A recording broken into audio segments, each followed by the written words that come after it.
Iran America Israel యుద్ధం మనకి కొత్త కష్టాలు తెచ్చిపెడుతోంది.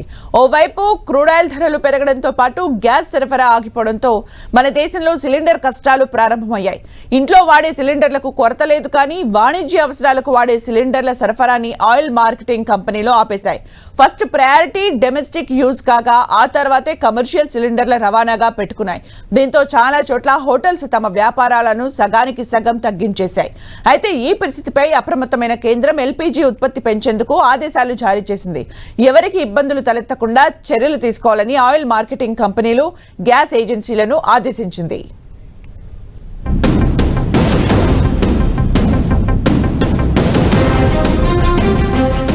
గల్ఫ్ వార్తో మన వంటింట్లో కష్టాలు తప్పవా?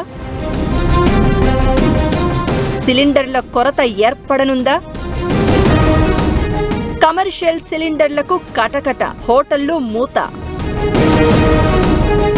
గల్ఫ్ వార్ సంక్షోభం మన దేశాన్ని ఎల్పీ గ్యాస్ సిలిండర్ల రూపంలో ముంచెత్తనుంది.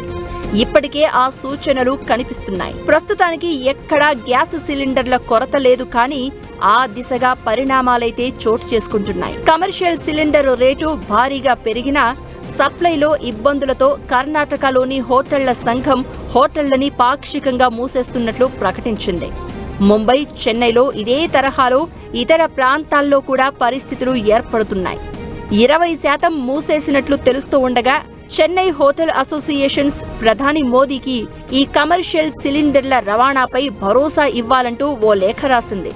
ఎందుకంటే ప్రస్తుతానికి వంట గ్యాస్ సాధారణ సిలిండర్ల డెలివరీనే తమ ఫస్ట్ ప్రయారిటీ అని ఆయిల్ మార్కెటింగ్ కంపెనీలు ప్రకటించడమే ఇందుకు కారణం. మరోవైపు దేశంలోని గ్యాస్ కంపెనీల సైట్లు కూడా ఆన్లైన్ బుకింగ్స్ చేద్దామని ప్రయత్నిస్తుంటే మొరాయించడం కనిపిస్తోంది. అలానే రెగ్యులర్ డెలివరీకి పట్టే సమయం కూడా ఎక్కువగా నమోదవుతోంది. ఈ క్రమంలోనే కేంద్రం ఓ కీలకమైన నిర్ణయం ప్రకటించింది. చమురు సరఫరా చైన్ దెబ్బతినడంతో దేశీయంగా కొరత తలెత్తకుండా ప్రభుత్వం ఒకేసారి 2 కీలక అస్త్రాలను ప్రయోగించింది. ఒకవైపు అత్యవసర వస్తువుల చట్టం ఎసెన్షియల్ కమోడిటీస్ యాక్ట్ ద్వారా వంట గ్యాస్ ఉత్పత్తిని పెంచాలని ఆదేశించింది. అలానే మరోవైపు పెట్రోల్, డీజిల్ రవాణాలో అంతరాయాలు కలగకుండా ఎస్మా చట్టాన్ని అమలు చేస్తూ కఠిన నిర్ణయాలు తీసుకుంది. ఈ ముందస్తు చర్యల ద్వారా సామాన్యుడి వంటింటిపై, రవాణా వ్యవస్థపై భారం పడకుండా చూడడమే లక్ష్యంగా అడుగులు వేస్తోంది.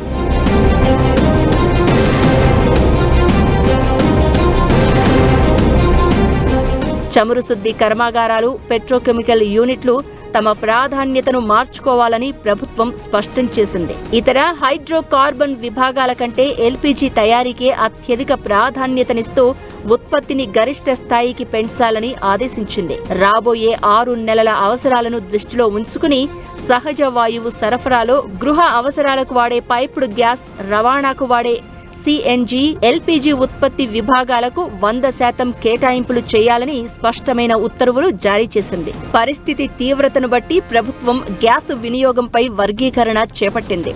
ఎరువుల కర్మాగారాలకు 70%, టీ పరిశ్రమలు, ఇతర తయారీ రంగాలకు 80% మాత్రమే గ్యాస్ సరఫరా చేయాలని నిర్ణయించింది.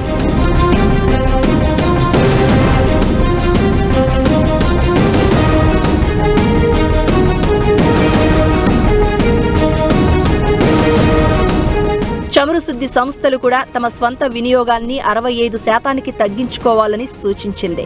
ప్రతి గ్యాస్ ఉత్పత్తిదారు, దిగుమతిదారు, పంపిణీదారు తమ వద్ద ఉన్న నిల్వలు, సరఫరా వివరాలను ఎప్పటికప్పుడు కేంద్రానికి నివేదించాలని ఆదేశించడమే కాకుండా ఎల్ఎన్జీ దిగుమతుల్లో తలెత్తే అంతరాయాలను తట్టుకునేలా ముందస్తు ప్రణాళికలు సిద్ధం చేసింది. కేవలం సరఫరాను పెంచడమే కాకుండా నిల్వలను అరికట్టడానికి, బ్లాక్ మార్కెట్ను అరికట్టడానికి పెట్రోలియం మంత్రిత్వ శాఖ కీలక నిబంధనలు ప్రవేశపెట్టింది. ఇకపై వినియోగదారులు వరుసగా గ్యాస్ సిలిండర్లను బుక్ చేయడానికి వీలుండదు. 2 బుకింగ్ల మధ్య కనీసం 25 రోజుల విరామం ఉండాలని స్పష్టం చేసింది. ఈ నిర్ణయం ద్వారా గ్యాస్ సిలిండర్ల కృత్రిమ కొరతను నివారించవచ్చని ప్రభుత్వం భావిస్తోంది. పౌరుల శక్తి భద్రతను దృష్టిలో ఉంచుకుని ఎల్పీజీ ఉత్పత్తిని గృహ అవసరాలకు మళ్లించేలా మంత్రిత్వ శాఖ ప్రత్యేక నిఘా ఉంచింది. గల్ఫ్ వార్ కారణంగా వేగంగా పెరుగుతున్న గ్యాస్ సంక్షోభాన్ని అధిగమించేందుకు Algeria, Australia, Canada, Norway, UAE తదితర దేశాల నుంచి ఎల్పీజీని కొనుగోలు చేయడానికి కేంద్ర ప్రభుత్వం సంప్రదింపులు జరుపుతోంది.